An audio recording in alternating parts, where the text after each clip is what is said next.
this, that discipleship isn't a program or an event. It is a way of life. It's not for a limited time, but for our whole life. Discipleship isn't for beginners alone.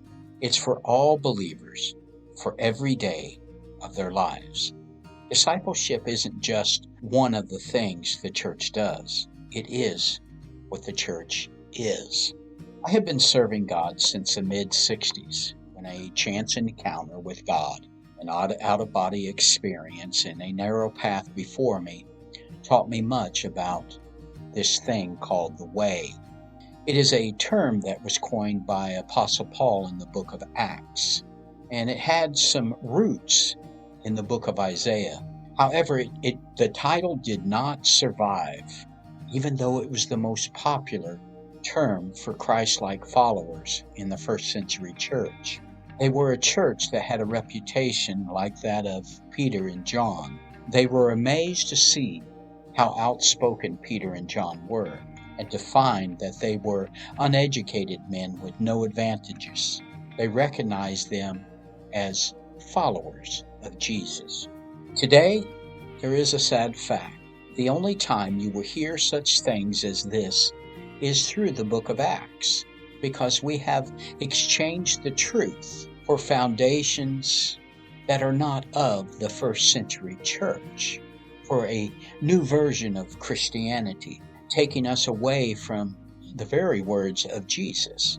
Enter through the narrow gate, for the gate is wide and the way is broad, said Jesus, that leads to destruction. And there are many who enter through it. For the gate is small and the way is narrow that leads to life. There are few who find it.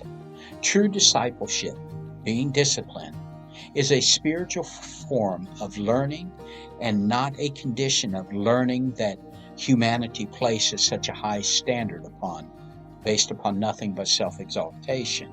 But still, when human learning is implemented with a spirit of humility, it can be worth its weight in gold. I am not against the education system or any system that is built around morally accepted standards.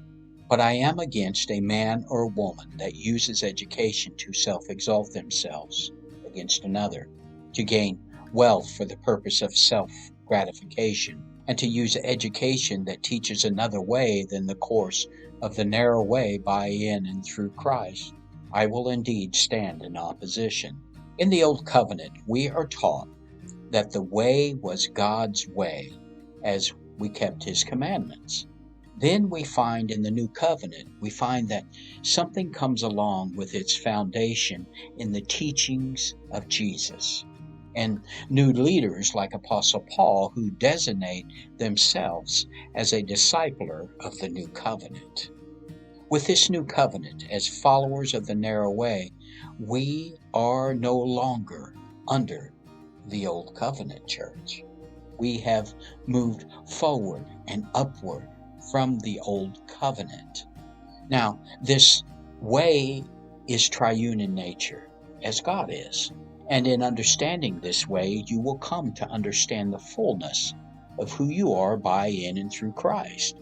And as you grow closer to God, you will come to understand His greatness of the power of Him living on the inside of you.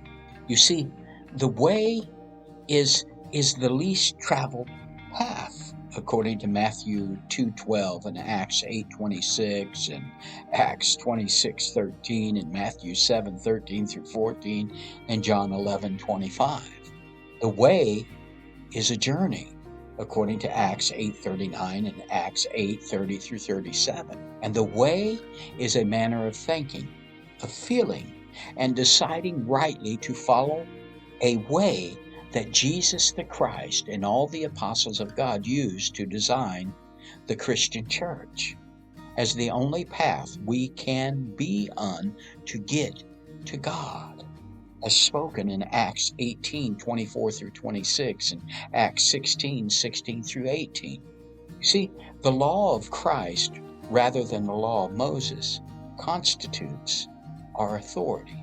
Setting aside all our human standards, religious or secular alike, you will find that an anointed discipler teaches men and women the ways of the narrow path. You see, the Bible speaks of the moral and spiritual instruction of believers in general, but it places a high value upon the knowledge of God, of His works, over and above any understanding, any wisdom or knowledge of any man or any woman. Proper Christian discipleship involves loving and edifying instruction. It is grounded in God's gracious revelation, and it is mediated through the work of Christ, and it is applied through the ministry of the Holy Spirit